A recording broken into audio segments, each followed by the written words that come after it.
Eu diria que nós, seres humanos, ao longo desses milênios, fomos meio que condicionados a acreditar em muitas pseudo-verdades, em muitas coisas que já nem entram no mérito de ser ou não verdade, e o fato é que não tem importância, não são questões determinantes para o nosso progresso espiritual e humano, enquanto outras coisas que de fato importam, e muito, essas a gente nem tem olhos para ver, nem tem sensibilidade para perceber, de tão cansados estamos, de tão acostumados estamos em trilhar o caminho do conforto da crença, em vez de buscar o esforço da pesquisa, do entendimento.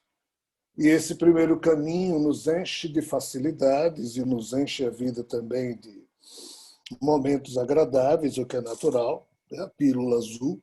Precisamos todos de um pouco disso. Mas o problema é que a humanidade se viciou nisso. Nós transformamos Deus em escravo da nossa estupidez, da nossa cretinice. É um Deus que tem que trabalhar full time para atender a todas as nossas carências, pedidos, e temos que acreditar que é assim, quando essa posição de infantilidade espiritual é tão somente, talvez, a marca do nosso estacionamento dos últimos 5.000 anos. E, feito crianças, estamos agora diante de perspectivas que nos convidarão a nos transformar em adultos sem termos passado pela adolescência. A adolescência é um tempo que nos faz nos libertarmos de coisas que estavam enraizadas nas nossas crenças infantis e olhar para o mundo meio desagradável, cheio de disputas, e nos prepararmos para essas disputas, mas sem perder o encanto da infância, que, afinal de contas, é o que toca a nossa vida. Quando a gente pergunta a alguém quantos anos você tem, a pessoa diz 68. Melhor seria dizer, o corpo que meu eu se hospeda tem 68. Eu mesmo não sei exatamente quantos anos eu tenho, porque há um quê de criança na condição humana que Heidegger bem percebeu ao expressar o seu Dasein como sendo a função do ser humano procurar verdades, mas talvez nunca fechar a conclusão pensando que descobriu ou que sabe, porque em fazendo assim, Sócrates dizia para a gente tomar cuidado ao pensar que sabe de um assunto, porque a verdadeira sabedoria consiste exatamente em você perceber que você não sabe de nada. Porque em não sabendo de nada e em nada pretendendo, você está sempre aberto para buscar o conhecimento, a compreensão. Mas se você acha que sabe, que já fechou as portas e o novo transita na sua frente, você fica, como Soren Kierkegaard falou, acostumado a acreditar na sua velha verdade, enquanto outras possibilidades passam diante dos seus olhos e você não está nem aí.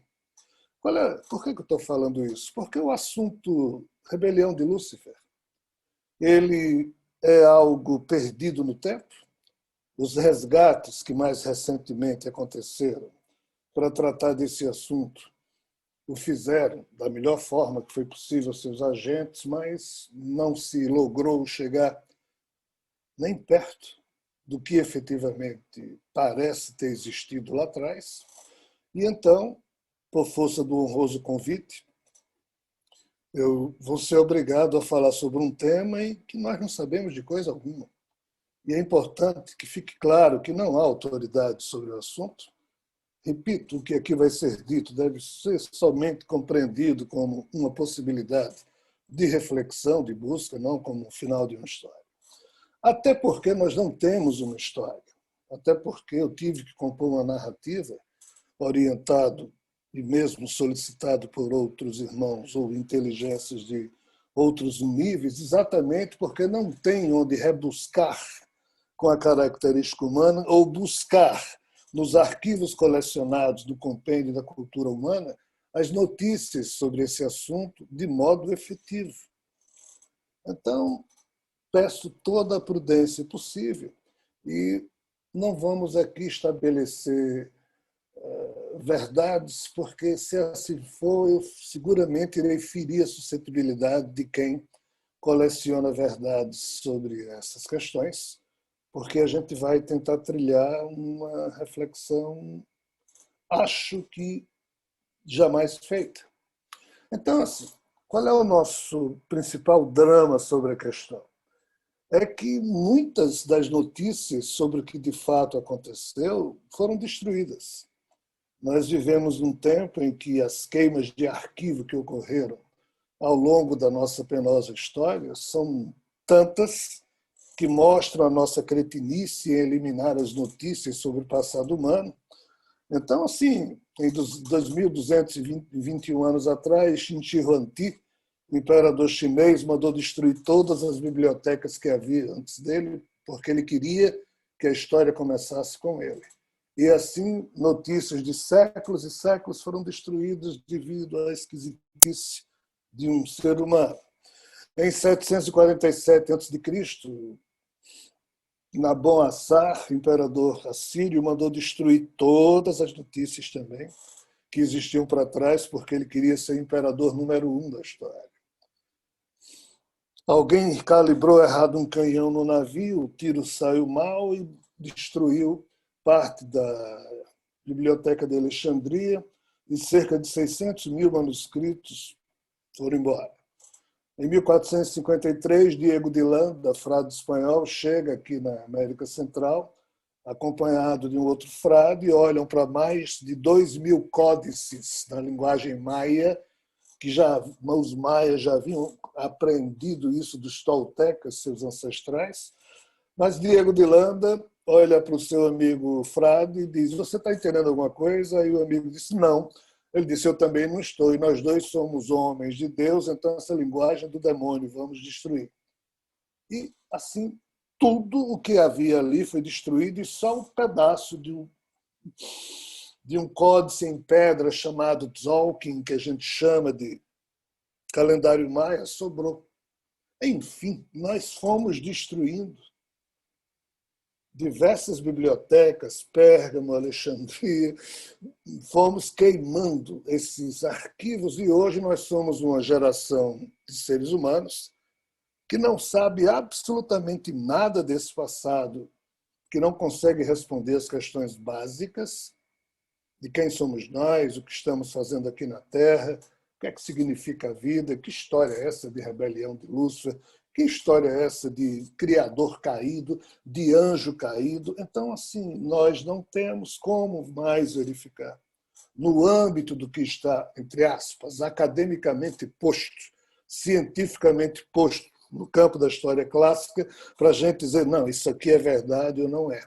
Então, faço essa observação só para dizer que eu vou ter que caminhar por estradas e atalhos na busca de esclarecer essa questão, que não pertencem à visão clássica das coisas. Mas, insistentemente, eu vou sempre que possível ancorar o que eu estou dizendo, ancorar aquilo que eu estou tentando informar em situações clássicas que a história assim reconhece, para tentar facilitar o nosso entendimento.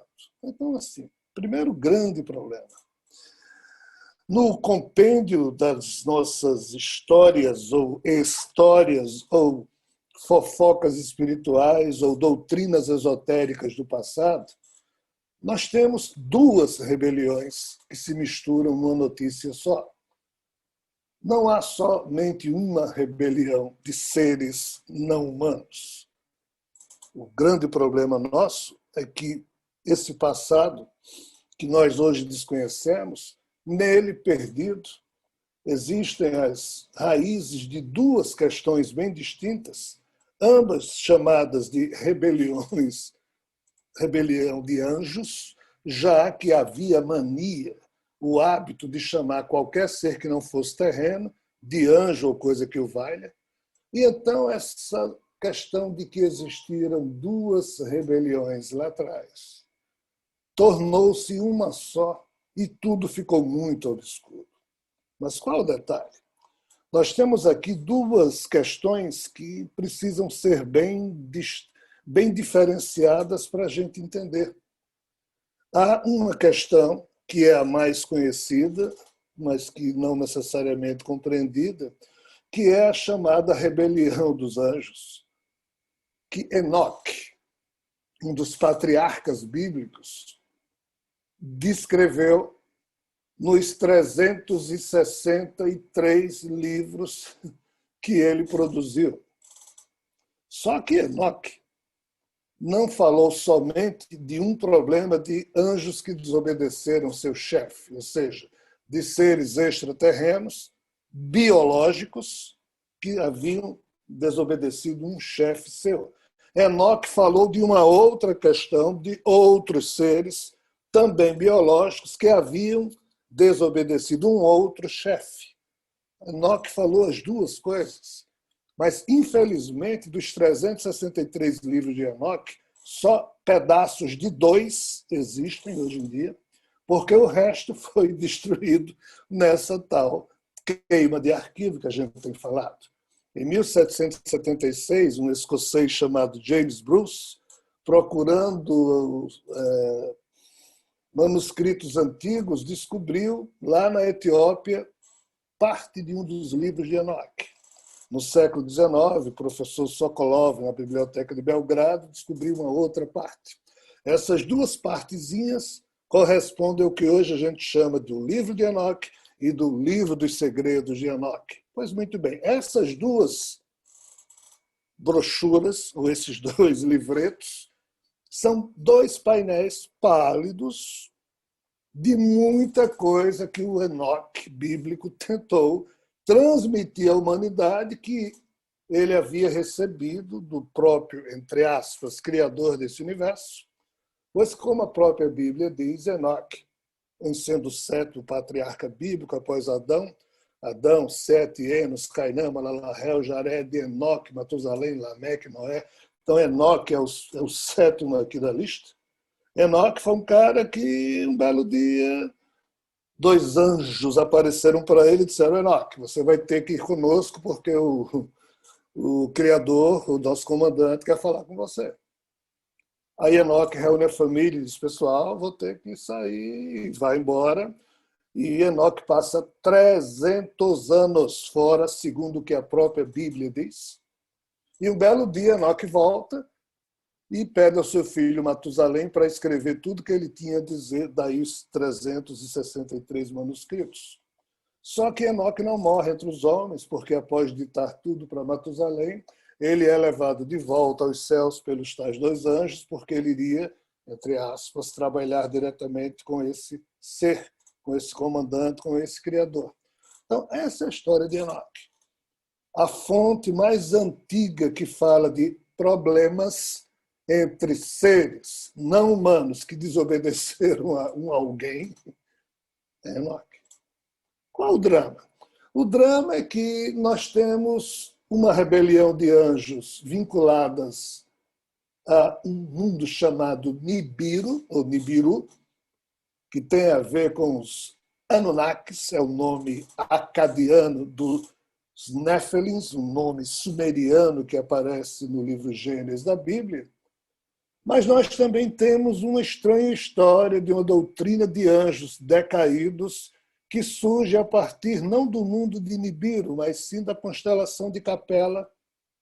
E essa história, mais recentemente, ela se tornou conhecida para a humanidade porque Chico Xavier e Emmanuel, na Seara Espírita, produziram um livro A Caminho da Luz, e pela primeira vez esse contexto de que lá no passado teria existido uma história estranha e que seres que viviam em tal lugar, aí pela primeira vez se nomina, astronomicamente falando, uma estrela. Emmanuel, mentor espiritual, e Chico Xavier, médium formidável, nomearam, então, Capela, que de fato é uma estrela aqui próxima, como sendo o foco de origem de um problema que, na cultura humana, ficou sendo chamado de rebelião dos anjos, doutrina dos anjos decaídos, rebelião de Lúcifer. Qual o problema? Nesse livro, A Caminho da Luz, Chico Xavier e Emmanuel apontam que o tal comandante contra quem alguém se rebelou teria prometido que em sucessivos processos de revelação, ou num processo de revelações sucessivas, ele iria sempre acompanhar, entre aspas, as suas ovelhas desgarradas, que, não tendo atingido o plano mínimo de evolução prevista para o currículo espiritual em capela, vamos romancear um pouco a história, foram degradados para mundos de expiação, para a Terra, no caso. E, sob essa perspectiva, o que Chico Xavier e Emmanuel estavam dizendo é que a origem, ou um dos painéis da gênese da formação do ser humano terráqueo, e isso não é um pleonasmo, porque não só existe ser humano na Terra, existe em outros lugares, então a gente vai ter que aprender a fazer essa distinção sempre. O fato é que Chico Xavier e Emmanuel resgataram para o pleno século XX uma notícia que estava meio perdida e que não era levada a sério por absolutamente ninguém. Mas também no século XX, o professor Zecharia Sitchin, ex-astrônomo, consultor da NASA, em livros maravilhosos que são chamados de Crônicas da Terra, começa a traduzir de forma singular as tábuas de argila encontradas nas ruínas da antiga cidade de Nínive, antiga capital do Império Assírio, onde o imperador Assurbanipal havia construído a maior biblioteca da época. E, ao traduzir essas tabuletas, surgiu ou emergiu também para o nosso tempo moderno uma interpretação de um outro drama existencial, mas que também nele estava contido uma rebelião de seres contra o seu chefe, e que por isso esses seres chegaram na Terra e transaram com mulheres e produziram filhos onde havia uma mistura de dois elementos genéticos na formação da sua, vamos assim dizer, na gênese dessa história, e que essa rebelião teria traduzido muitos problemas, e o próprio Enoque também teria participado desse contexto no sentido de relatá-lo. Esses livros de Zecharia Sitchin, maravilhosos, por sinal, terminaram, então, dando um painel sobre uma rebelião de anjos, algo distinta daquela que Chico Xavier e Emmanuel produziram. Mas a turma não faz diferença. A turma que eu digo, nós, humanos, que buscamos compreender as coisas que estão além da trivialidade, nós terminamos misturando essas duas notícias mais modernas, né? E aqui a coisa se complica, porque são fatos distintos, mas a maioria dos estudiosos que eu conheço misturam e julgam uma coisa só. Então aqui a gente vai ter que fazer uma distinção. Por quê? Porque, deixando muito claro, no livro Gênesis, que é o primeiro livro, a Gênesis, que é o primeiro livro do Antigo Testamento, da Bíblia que conhecemos, a sua versão latina chamada Vulgata, ali em inglês, quando você lê esse livro, você percebe no determinado capítulo, em inglês, diz assim: houve um tempo em que os Nefelim estavam na Terra. Ponto. Ora, se alguém diz houve um tempo em que os Nefelim estavam na Terra, se ele ressaltou que houve um tempo em que os Nefelim estavam ali, é porque existia um outro tempo em que eles não estavam. Senão, o cronista bíblico não diria isso. Aí, quando você vai ler a tradução de inglês para português, eu não estou nem falando da tradução do aramaico para o hebraico, para o grego, para o latim, para o inglês e depois português. Eu estou só falando do inglês para o português. Então, esse tipo de crime, esse tipo de distorção, esse tipo de também queimar a real intenção das notícias bíblicas, mas sem destruir a Bíblia, infelizmente também existiu e existe ainda uma série de processos em cursos distorcendo o que foi traduzido lá atrás, aí milênios depois a gente fica com o resto do que sobrou de todo esse processo de queima de arquivo e de distorção, e é isso que nós temos hoje. Mas ainda assim você consegue entender que a Bíblia, na Gênesis, se refere aos Anunnakis, ou Néfili, Néfili em linguagem sumeriana, Anunnaki em linguagem acadiana, de seres do planeta de Nibiru que estavam na Terra naquele período em que a Bíblia estava contando outras coisas. Ponto. Isso aqui não é a rebelião de Lúcifer. Tem nada a ver. Mas Enoque cita nos seus livros o nome de Samjaya, Samaziel, vários cita, mas é um outro problema. Isso não tem nada a ver com Lúcifer. A questão luciferiana tem a ver com um processo muito mais profundo, amplo e antigo do que isso aqui. A questão luciferiana, perdida nas noites do tempo, foi resgatada mais recentemente, como eu já disse, por Chico Xavier e Emmanuel. Mas por que Chico e Emmanuel fizeram isso? Porque no século XIX, Kardec, no livro A Gênese, fez uma referência à doutrina dos anjos decaídos como sendo um assunto importante, sim, a ser estudado pelos humanos, porque muito provavelmente, no bojo dessa doutrina antiga, perdida na noite dos tempos, talvez estivesse contido o segredo da gênese humana.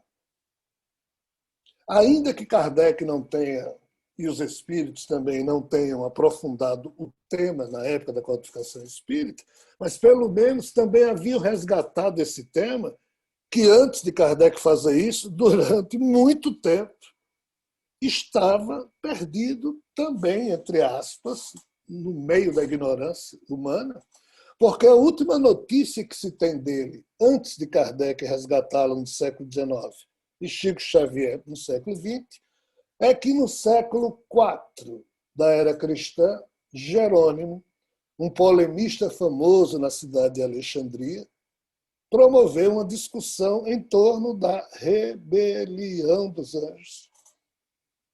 Por quê? Porque Jerônimo, exatamente aquele que foi contratado pelo bispo Damaso da Igreja de Roma para trazer todos os livros de todas as igrejas cristãs, levar para Roma, escolher o que ali seriam os livros doravante católicos, canônicos, e aqueles que seriam chamados apócrifos, que seriam destruídos. Por quê?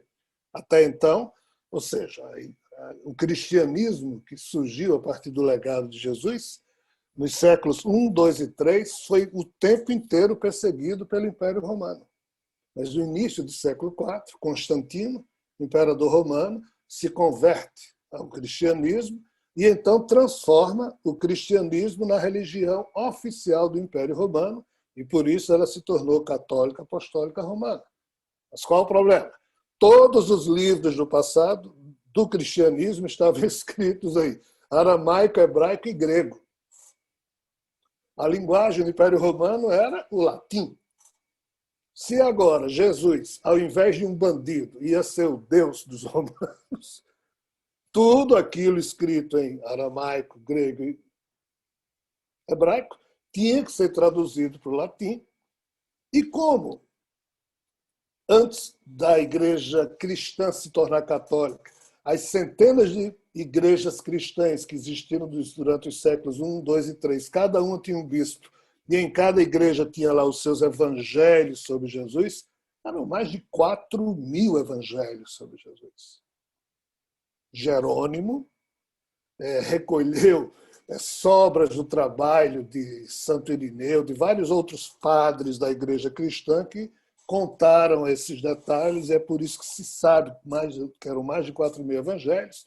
Então, Jerônimo, Damaso, os bispos não confiavam nele, porque ele era o bispo da igreja de Roma, mas Jerônimo, que era um polemista respeitado, em Alexandria, ele tinha credibilidade dos outros bispos e por isso Jerônimo contratou para ele recolher todos esses escritos em grego, aramaico, hebraico, levar para Roma e escolher quais os livros que iam ser considerados agora católicos, então iriam ser traduzidos para latim, e quais os que iam ser jogados fora, queimados, por aí vai. A queima de arquivo. Aonde foi parar o livro de Enoque, que existia na época? Aqui. Ainda que Enoque seja referenciado na Bíblia canônica oficial do catolicismo, o livro de Enoque, ou os livros de Enoque, que porventura existiram no século IV, foram tratados como sendo de menor importância e chamados de apócrifos. Então, assim, esse Jerônimo, ele falou sobre a rebelião de Lúcifer, a rebelião dos anjos, e aqui nós vamos ter um problema muito sério para encarar. Por quê? Porque nós temos que compreender o exato momento em que essa notícia da rebelião deixou de ser importante.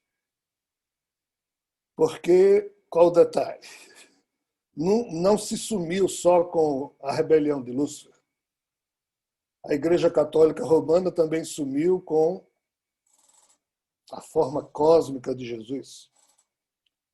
Quando Chico Xavier e Emmanuel dizem que essa autoridade lá de Capela, contra a qual houve uma rebelião, Chico e Emmanuel chamam do Cristo cósmico. Mas quem é o Cristo cósmico? E existe um Cristo cósmico, sim. Mas quem é esse Cristo cósmico? Na própria Bíblia se fala disso. Não, mas que história é essa? Sim, nos Salmos, notadamente, Salomão costumava fazer as suas referências a Rockman, que em aramaico, em hebraico, significa um tipo de sabedoria, de personificação da sabedoria, ou seja, Sofia. E várias vezes Salomão dizia: ó Rockman, tu que estavas próximo ao Deus Criador, tu que eras o diretor executivo do Criador, tu que realizastes as obras do Criador. Ou seja, Salomão cantava odes à figura de Rockman, que era alguém que estava, entre aspas, junto ao Deus Criador. Qual o problema? O problema é que, quando Jesus, com seus 10, 11, 12 anos, foi levado a Jerusalém, porque todo ano as famílias judaicas iam para Jerusalém e levavam seus filhos.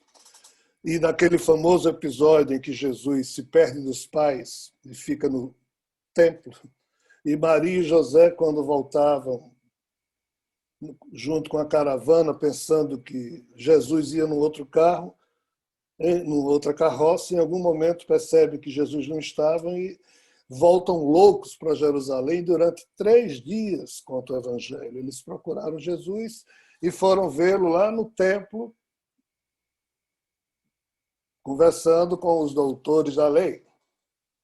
Aí a Bíblia diz que Maria disse: mas meu filho, você quer nos deixar louco? Aquela coisa que toda mãe fala, né?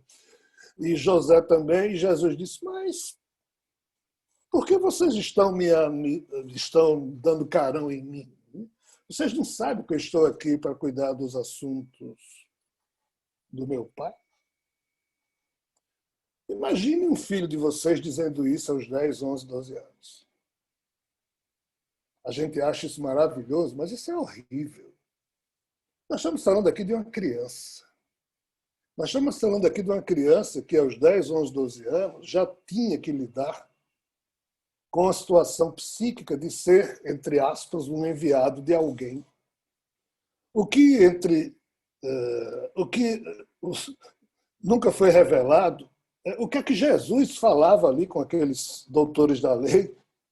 E a espiritualidade tem isso nos seus anais registrados e me solicitou a gente falar sobre isso.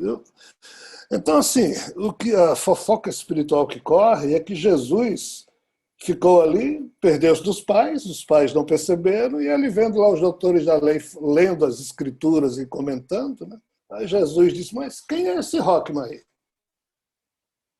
Aí os doutores da lei, cala a boca, menino. Olha, rapaz, isso aqui é assunto... Não, mas quem é esse Rockman? Em resumo, eles não sabiam responder. Ninguém sabia responder. Maria e José também não souberam responder a Jesus. José de Arimateia, que era amigo do pai de Jesus, José, também não soube. Ninguém sabia responder a Jesus.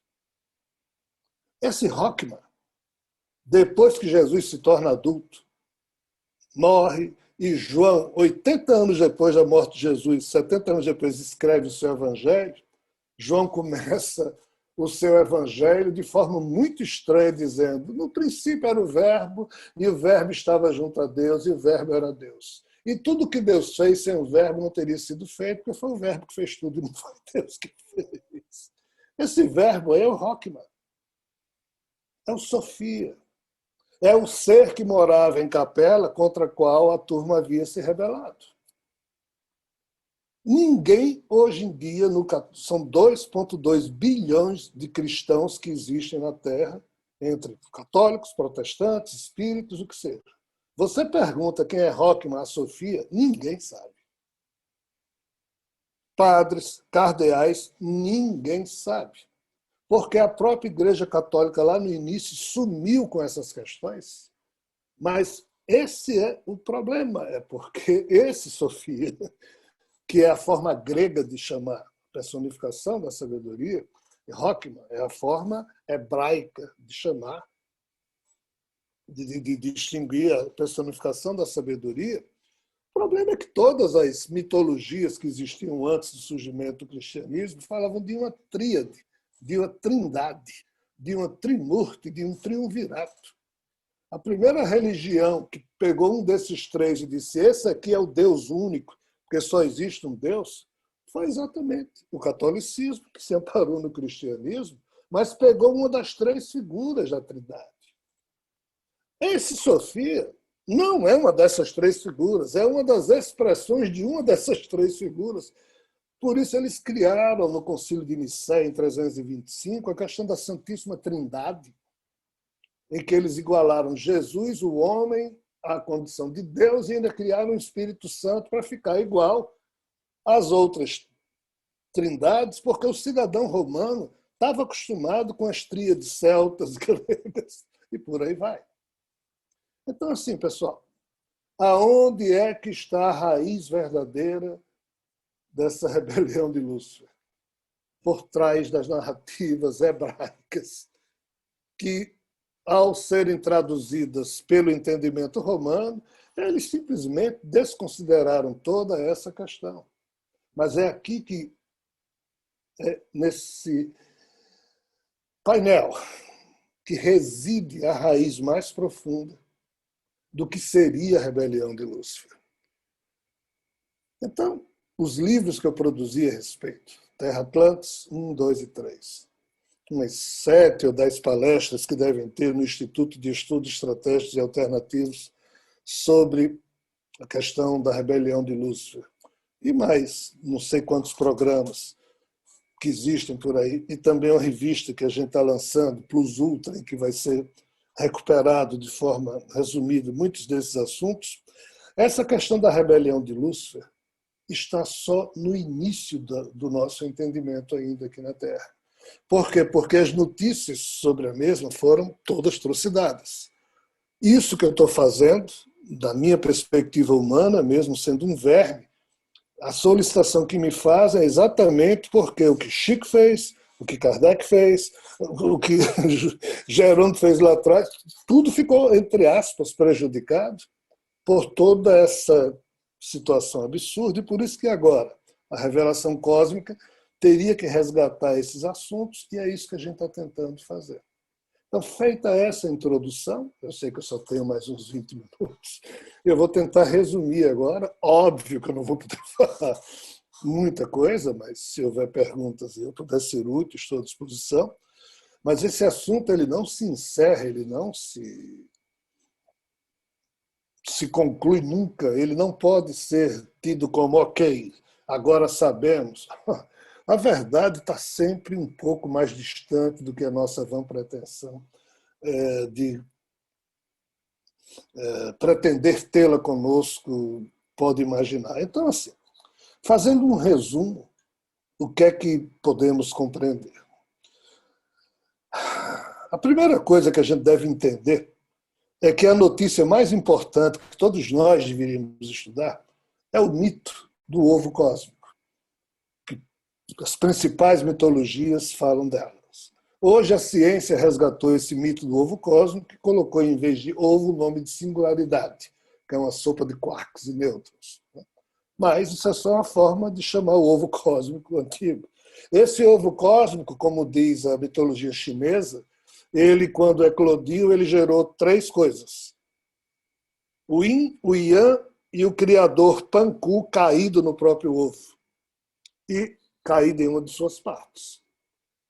Esse mito, pela origem, pela mitologia ariano-hindu, diz que anda, Brahma Nanda, anda o ovo de Brahma, ou seja, o ovo cósmico, quando criou a vida, quando quebrou-se, surgiram dois universos. O Yin e o Yang do chinês, mas aqui são chamados de Brahmaloka e Bruloka, e Brahma caído no Brahmaloka como criador.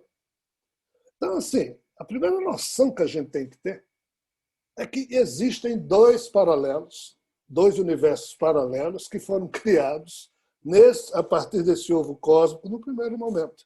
Um material e outro antimaterial, como os cientistas chamam.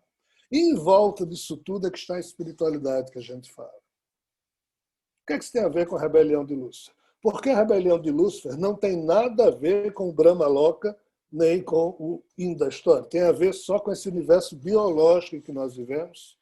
E é importante a gente entender que os deuses e anjos do passado eram chamados assim porque eu sempre brinco muito com minha situação aqui no Nordeste. Eu estou em Alagoinhas, na Bahia, moro em Natal. Aqui no Nordeste a gente hoje está passando, mas o pessoal chama doutor a todo mundo que tem um carro, que tem um terno. Então, assim, o ser humano antigo chamava de Deus, de anjo, todo mundo que não era humano. E esses nomes, para nós humanos, terminaram assumindo um conteúdo falso, em que nós transformamos esses seres em figuras maiores que nós humanos, quando nós humanos temos uma capacidade de amar muito maior do que a desses seres. Quando nós humanos podemos fazer coisas que esses seres não podem. A questão é que a vida humana é bem curtinha e a deles é muito mais. E a questão é que eles talvez tenham criado a nossa vida, com manipulação genética, etc. e tal, e a gente ainda não pode perceber isso. Mas, em tese, a rebelião de Lúcifer se refere a algo num contexto que, frente ao que a gente pode entender como sendo ser extraterrestre, que são os seres que moram em outros mundos, mas desse universo, mas também existe ser extrafísico, que são os seres que vivem nesse universo paralelo, em muitas moradas, e são extrafísicos porque não pertencem a essa fisicalidade. No passado, nós, seres humanos, chamávamos de deuses, tanto esses que vinham para cá em naves desse universo, como também essa turma desse universo vizinho, quando os portais se abriam, eles interagiam. Isso, entre aspas, para nós hoje parece história de ficção, a gente chama de mitologia, mas é um fardo pesado de ser compreendido como sendo uma possível verdade. Mas, assim, quanto mais o ser humano não souber disso, mais fácil fica o tipo de domínio ou de manipulação que até hoje a gente vem sofrendo. E foi exatamente esse tipo de percepção que essa figura chamada Lúcifer, na verdade Aeolus Bel, há cerca de 800 mil anos atrás, na forma de contar o tempo terreno, achou que estava existindo com o tipo de gênero ao qual ele pertence. Quer dizer que esse Lúcifer ele não era humano? Não, não é humano. Nós, humanos, surgimos aqui na Terra e, falando racionalmente, surgimos há cerca de 48, 49 mil anos. Essa história ela explodiu há cerca de 700 mil anos atrás, quando o Homo sapiens nem existia na lenta evolução da natureza terrena. Então, nessa época aqui, um grupo de seres que eu chamo de biodemo, porque foi a única expressão que eu pude encontrar, é uma história muito longa, esses seres que viviam em torno do sistema de Capella. Capella é o nome de uma estrela parecida com o nosso Sol. O nosso Sol tem 9, 10 planetas, 11, tem mais um dia a gente vai descobrir. Capella é um sistema que não é só a estrela de Capella sozinha, tem outras estrelas, tem mais mundos. Nesse contexto aqui, o tal Sofia, ou Rockman, passou a residir nos últimos 5 milhões de anos em um dos mundos desse sistema. E, com ele, uma quantidade impressionante de cerca de quase 250 mil espécies de seres biodemo, na verdade, 294, 314 famílias, é isso que eles dizem, e o na verdade aí é uma forma apenas de expressão minha, não é para se tomar isso como número absoluto, mas é o que eles dizem, e viviam todos em torno dessa figura chamada Sofia, que representava a tríade de deuses criadores do universo vizinho, ou seja, Sofia foi um ser engendrado por essa tríade para governar esse universo vizinho, ou seja, esse universo onde a vida biológica surgiu, já que nesse universo vizinho onde essa tríade mora, a vida não é biológica, é uma outra loucura. Então, Sofia seria a representação dessas três figuras e é o suzerano que foi engendrado para comandar esse universo até o fim da sua existência, ou seja, o nosso universo, enquanto tiver hidrogênio para criar sóis, enquanto os sóis, as estrelas surgirem emitindo energia, vai ter vida. Quando esgotar esse estoque, todas as estrelas vão se apagar, e como o universo está acelerando a sua expansão, o tecido universal vai começar a se rasgar, tudo vai se desfazer obedecendo à lei entrópica, o que implica dizer que a gente ainda deve ter uns 80 bilhões de anos para frente de vida nesse universo. E esse Sofia foi engendrado para comandar esse processo até o fim do universo. Então, Sofia é um suzerano celeste, produto de um acordo dessa tribute, que viveria em Capella nos últimos 5 milhões de anos. Sofia tem uns bons quase 5 bilhões de anos, segundo a fofoca, mas só nos últimos 5 milhões de anos ele se estabeleceu em Capella e coordenando essas quase 245 mil famílias nesse contexto que se deu a rebelião de Lúcifer. Como assim? Uma dessas famílias, chamada nos livros que eu escrevo de família Iel, esse ser chamado Iel Luzbel, há cerca de, aí vamos para trás, 900 e poucos mil anos, ele percebeu um problema e não conseguiu mais tirar o problema da sua cabeça. Tipo um cientista que vai enlouquecendo aos poucos porque percebe um problema, percebe que há algo errado ali, que ali talvez tenha um problema de erro, de criação, algo errado com aquilo ali, e não consegue, no caso, usando da condição antropos-humana, não consegue dormir, não consegue pensar em outra coisa. Não é bem assim, tá? Esses seres, eles não são humanos. Eles são outro tipo de ser. Se houver a possibilidade, eu falo, mas não são como nós humanos, não sorriem, não têm sexo, não nascem em mundos, nascem em naves, surgem dentro de casulos, todos eles. Não é romântico. Esses seres, então, um deles, Iel Luzbel, encrencou com essa história e Sofia, aí eu vou ter que romancear, tá? Sofia não sabia explicar aquilo lá, ele também desconfiava de alguma coisa errada.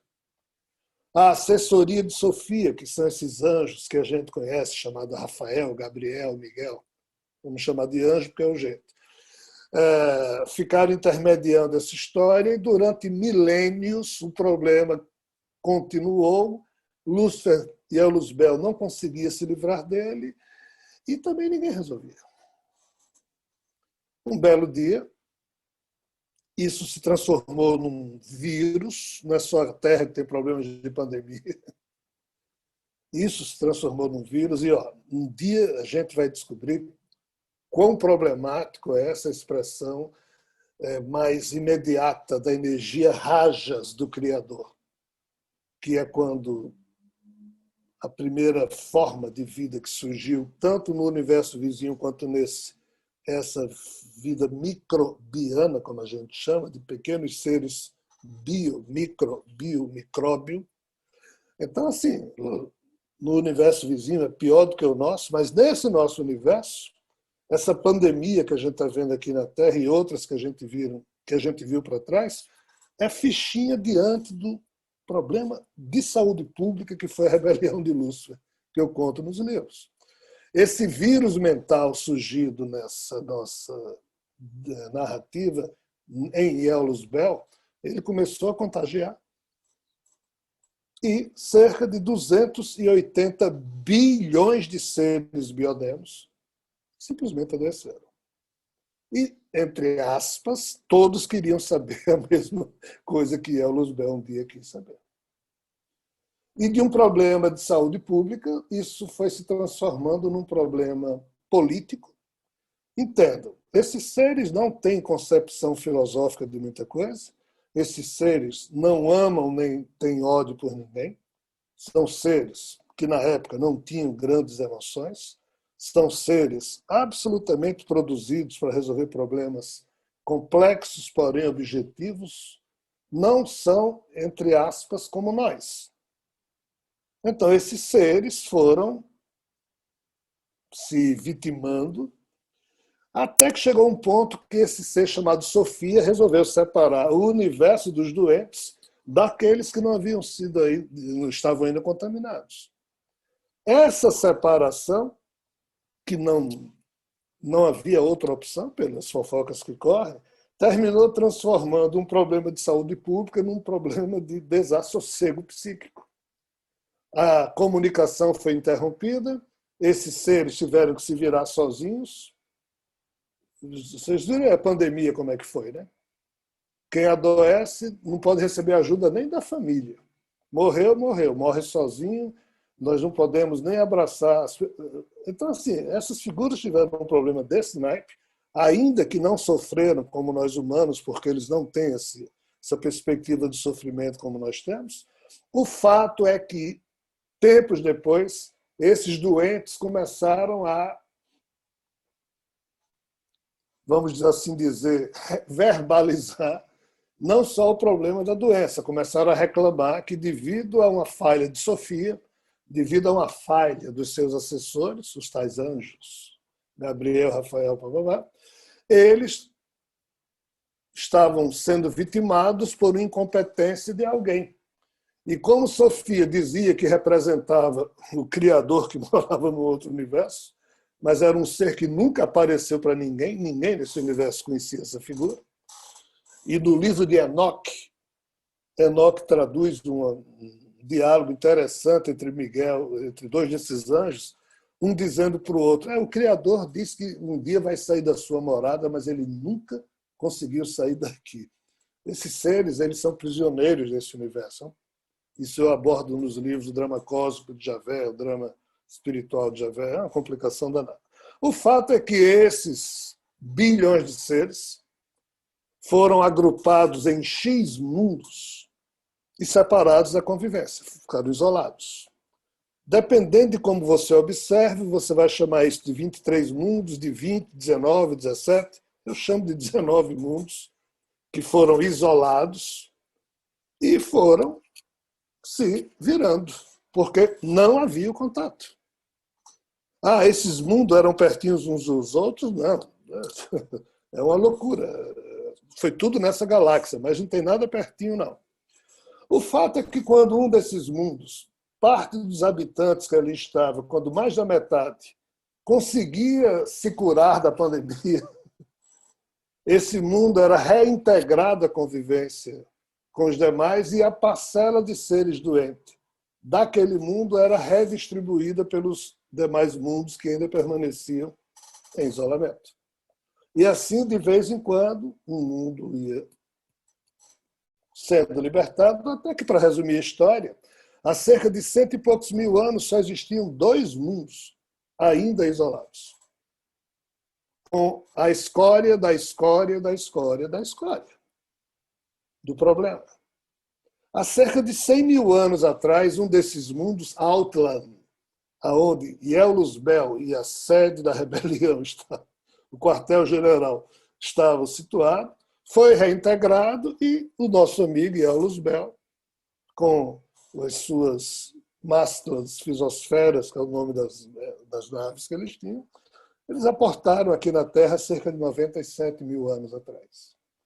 Só que uma das famílias desse gênero Biodemo, chamada família Vol, já tinha chegado aqui na Terra há 620 mil anos.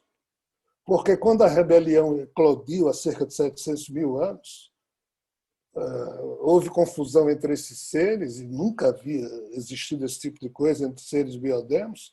Os Vol foram considerados traidores e vieram aqui para a Terra, porque a Terra era um dos mundos rebelados.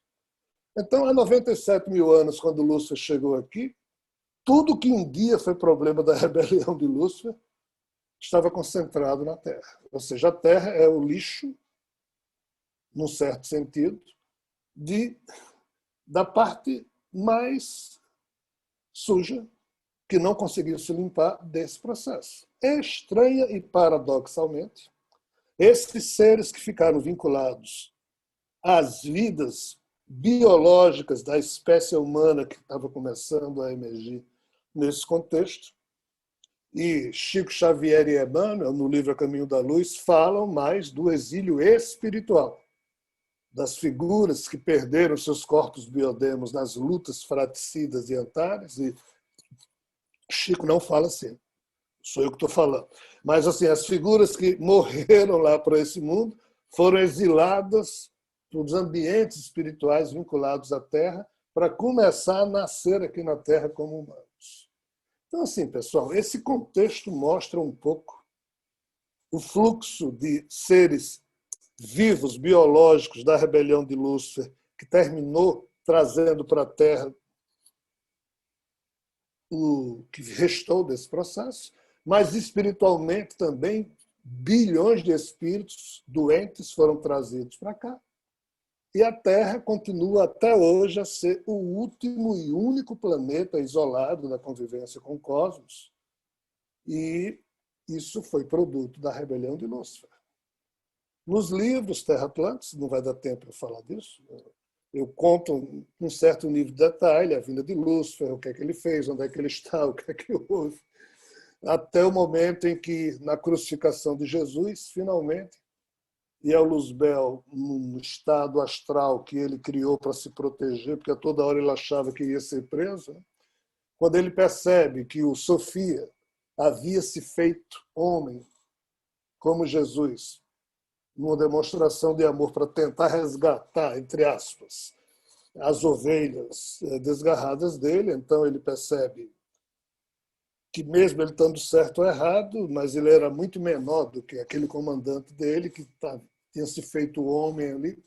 Então, assim, essa história ela tem páginas muito bonitas, mas de 1000 páginas, uma é bonita, 999 não podem ser assim classificadas. Não é uma história para menores de 80 anos, não é uma história fácil de ser compreendida, agradável de ser lida, não há bandidos e mocinhos, Lúcifer nunca quis mal de ninguém, Lúcifer nunca quis criar problema para seu ninguém, porém, uma das figuras que o acompanhou, chamado Lemion, passou a ser conhecido no contexto terreno como Satã, devido a uma corruptela de um nome.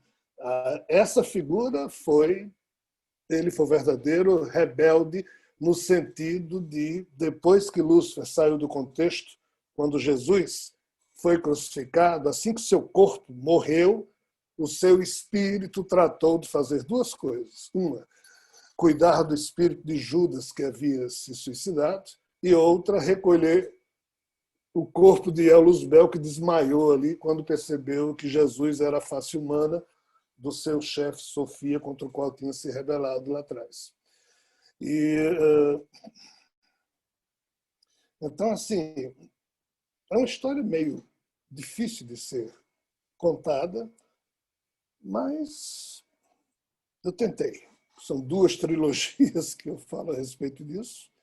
A primeira, a Reintegração Cósmica, Caminhos Espirituais, Carne e Compromisso. A segunda trilogia, Terra Atlântica, que tem o Sinal de Lanzeno, a Frota Norte e Era Sapiens, em que essa história que eu estou tentando passar para vocês, o resumo, a gente, ainda que na Era Sapiens, a gente traz a história até os tempos atuais em que estamos vivendo.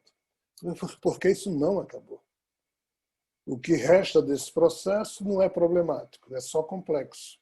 Porque, por incrível que pareça, se os rebelados se sujaram, eles terminaram criando da sujeira ou do próprio pântano a flor de lótus. Ou seja, uma condição humana que, mesmo sendo capaz de cometer o pior tipo de crime ou o pior tipo de monstro, um ser humano, se quiser, ele pode se transformar, mas o ser humano também pode se transformar num ser superior e, mesmo como ser humano, agir de forma superior. Ou seja, de todas as espécies criadas, seja nesse universo vizinho ou no nosso, nós somos a última, por isso somos a espécie bebê que surgiu mais recentemente. De todas elas, parece que nós somos a única espécie que pode ser o que nós mesmos definirmos. Esses seres não, cada um tem que ser aquilo que o programa genético deles obriga. Lúcifer lá atrás, meio que sem querer, destravou lacres e travas que existiam no circuito cerebral dos biodemos. Tempos depois, Pandora, sob a perspectiva da mitologia grega, fez a mesma coisa. Tempos depois, Eva, sob a perspectiva da mitologia judaica, fez a mesma coisa. Tempos depois, Heleno, neto de Pandora, através da educação helênica, fez do povo grego um povo livre. Esse tipo de DNA veio lá da rebelião de Lúcifer. Mas se essa sujeira não tivesse surgido, nós, os humanos, ainda seríamos tipos biodemos, robotizados, e por isso que quando Eva convenceu Adão a se libertarem daquilo, o Criador não gostou nem um pouco, porque ele queria todo mundo subjugado, submisso, e por isso essa figura de Javé por trás das religiões impositivas, tanto islâmica ou judaica, como o próprio catolicismo e protestantismo. Mas, assim, Pandora, Eva, como produto da rebelião de Lúcifer, criaram, entre aspas, uma condição de liberdade psíquica para o ser humano. Aí o ser humano faz de si o que quiser. Porém, são tantos os condicionamentos que, mesmo para esse ser humano livre, já foi imposto tanta lavagem cerebral, que hoje, mesmo a gente olhando para as coisas, a gente prefere acreditar, como Soren Kierkegaard disse, em coisas que não são verdadeiras, mas para a gente é bom acreditar. E a gente não tem nem olho, nem sensibilidade, nem tempo, nem ousadia para buscar novos horizontes e deixar a idade de infantilidade espiritual para trás, porque é tempo de maioridade espiritual. E por isso que Jesus disse, nada do que está oculto pode assim permanecer, tudo terá que ser revelado. Por quê? Porque o DNA humano é a imprensa desse universo atualizada do seu padrão mais atual e precisa, assim, decodificar e ressignificar todas as notícias guardadas aí nas memórias dos elétrons, nos circuitos dos campos mórficos das espécies até hoje criadas, no inconsciente coletivo de cada espécie através dos seus arcanos antigos, como Jung também definiu. Por quê? Porque nós estamos literalmente fazendo um favor divino a figuras que nos criaram. Assim, a rebelião de Lúcifer foi o momento zero do destrave de um nível de conhecimento que necessita de um equilíbrio espiritual, psíquico muito grande, para a gente poder compreender que o pé que nos pisa é o pé que a gente beija, que a mão que nos escraviza é a mão que a gente beija e a gente ainda chama de anjo, de Deus, isso e daquilo. O conceito do verdadeiro Deus está muito acima do tipo de conceito de Deus no qual nós acreditamos, como tantos outros níveis de compreensão se encontram além do tipo de verdade que a gente hoje acredita para poder viver melhor. Portanto, não é um assunto agradável, não é tema para crianças, é tema para quem busca o conhecimento, quem busca a verdade. Mas não pensemos que o que aqui foi dito seja a verdade. É apenas um conjunto de reflexões para a gente continuar trilhando essa busca da verdade. Assim, eu encerro aqui a palestra, porque já passei do tempo que me foi dado, mas não sei exatamente como o Marco. Fico à disposição para perguntas, se for o caso. Se eu puder ser útil, estou à disposição.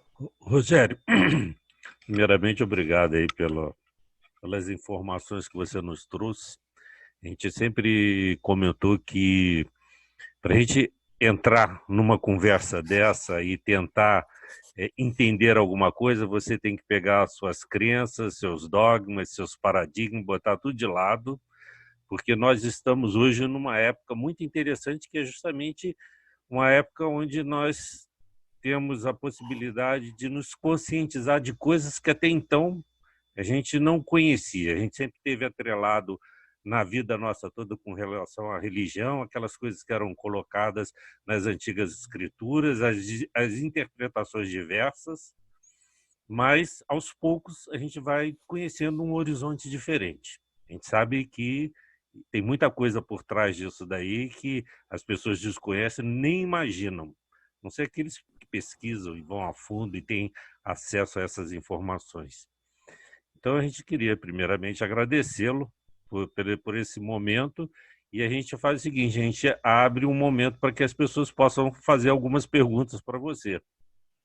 E como todo mundo está com o microfone fechado, aquelas pessoas que quiserem fazer a coisa, levanta a mão. Estou vendo ali, por exemplo, que a Lucy quer fazer uma pergunta. Então, aí ela abre o microfone, fala, depois ela fecha de novo para que outros possam continuar.